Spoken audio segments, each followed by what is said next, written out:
Eduardo Guerrero, de nueva cuenta, para retomar el hilo de lo que dejaste planteado anoche, que fue el papel, al parecer determinante de la Guardia Nacional en Guerrero para que se abatiera en un 30 y tantos por ciento el índice de homicidios. ¿Estoy bien? Correcto. Y dices que también eso ha ocurrido en no sé qué medida en Tamaulipas. Bueno, en Tamaulipas se redujo el homicidio, pero ahí fue un esfuerzo local del gobernador García Cabeza de Vaca. Él armó una policía de operaciones especiales, entrenada en Texas, que ha dado muy buenos resultados, ¿no? Como en su momento, por cierto, fue la policía de Nuevo León, que también estuvo muy bien adiestrada. Así es, la que creó Rodrigo Medina. Sí, fíjate que ahí por una animadversión personal que tenía el Bronco contra Rodrigo Medina, creo que hubo un distanciamiento y una falta de cuidado con la fuerza civil, como se llama la policía estatal. La descuidaron un poco y hubo muchas deserciones de elementos. Y vamos a ver cómo le va a Samuel García ahora. Ojalá Samuel García vuelva a fortalecer la policía estatal como lo hizo Rodrigo Medina, invierta en ella y puedan seguir bajando los homicidios, porque todavía, aunque va mucho mejor que antes Nuevo León, pues falta mucho por hacer en materia de violencia, ¿no? Sobre todo en la zona metropolitana de Monterrey, ¿no? Hablando o retomando lo de la Guardia Nacional, ¿cuál es tu percepción de lo que ha sido la inseguridad en otro estado convulso que es Michoacán, en donde no percibo una actuación notable de la Guardia Nacional?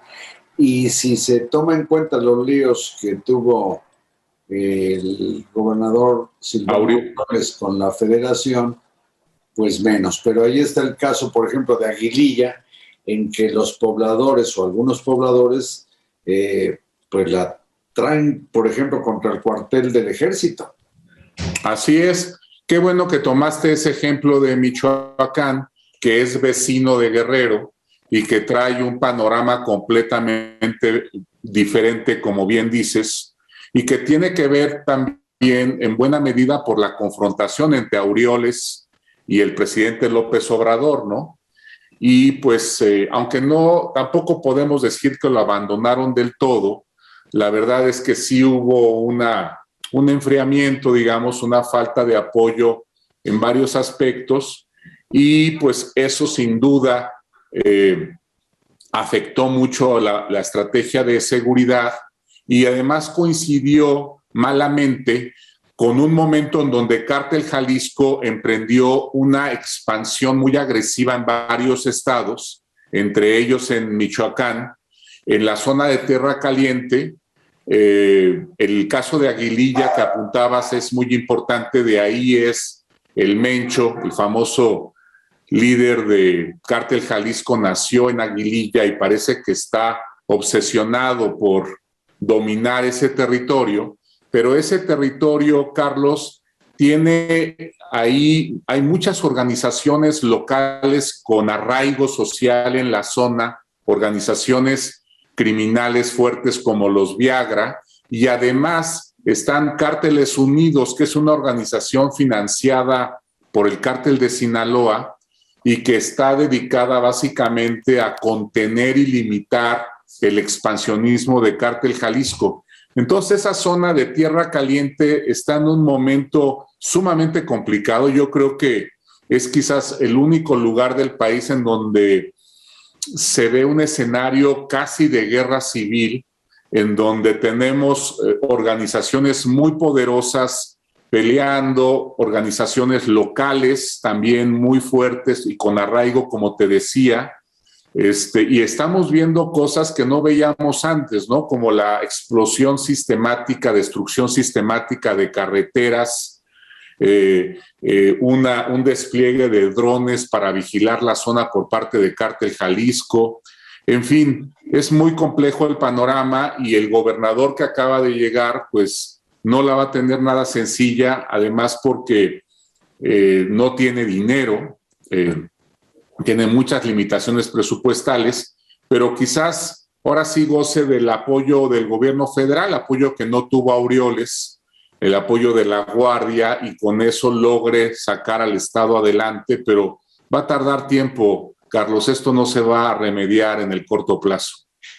Eduardo, se ha insistido mucho en la crítica a la política de seguridad o lo que le llaman estrategia de seguridad del gobierno federal, que quizás no es justo reducir una afirmación que supongo es temeraria, tanto de los críticos como del propio presidente de la República.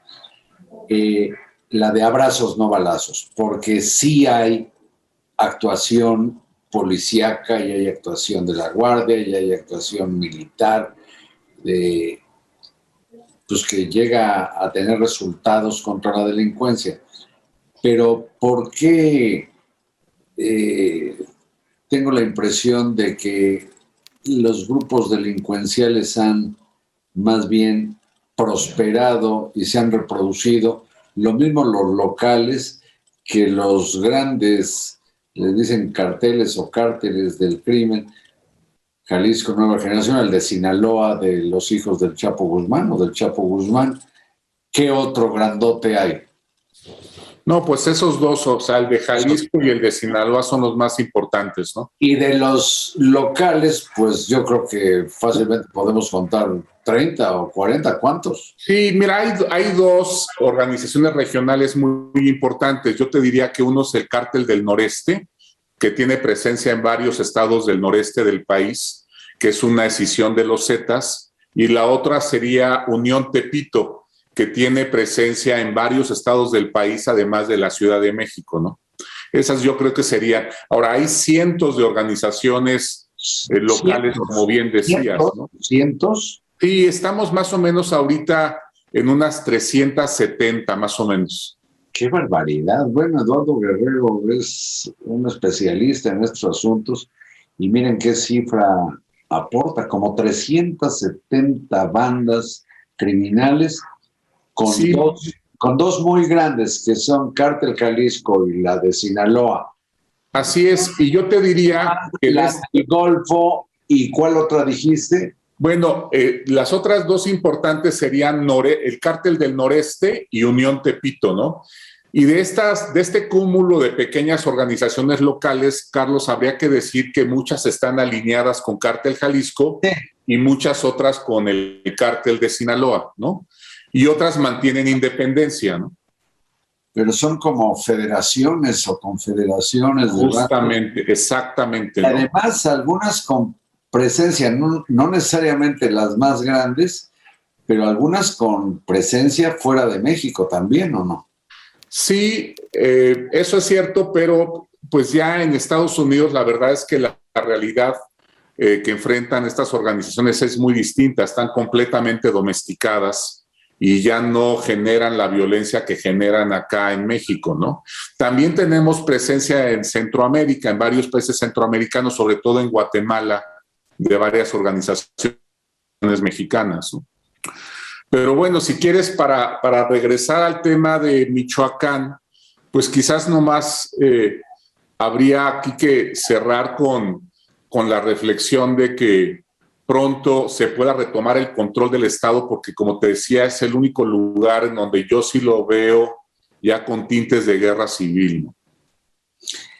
Bueno, pues en muchas localidades la gente vive con el Jesús en la boca por la hora en que vayan a llegar a extorsionarlos, o, por cierto, a llevarse a jóvenes para pues, que se incorporen, es una incorporación forzosa o forzada a los grupos delincuenciales, ¿no? Así es, así es. Fíjate que recientemente ha habido varios atentados en el caso, por ejemplo, de Guerrero y también en varios municipios de Michoacán, pues durante el proceso electoral, como bien sabes, hubo varios asesinatos y ejecuciones de candidatos datos.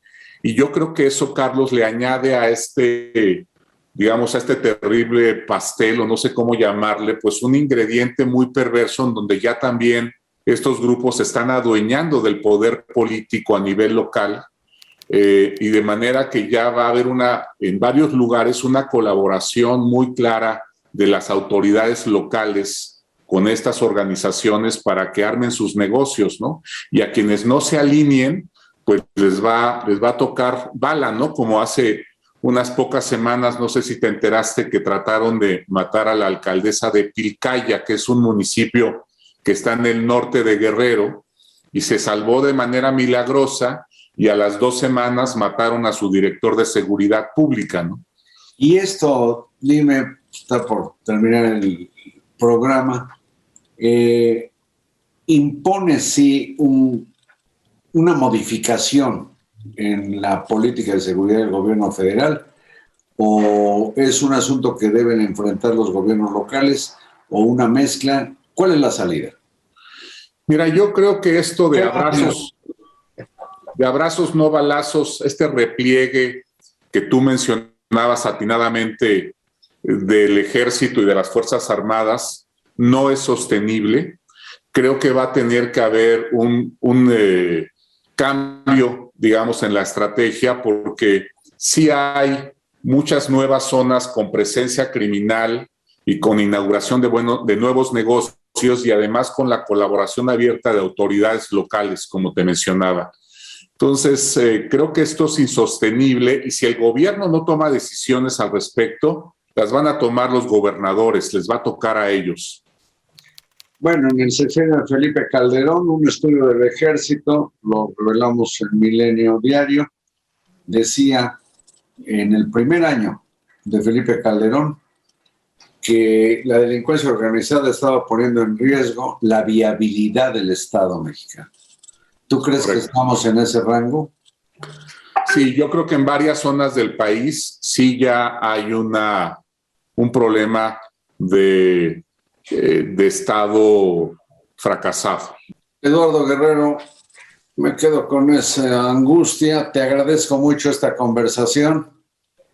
Gracias y buenas noches.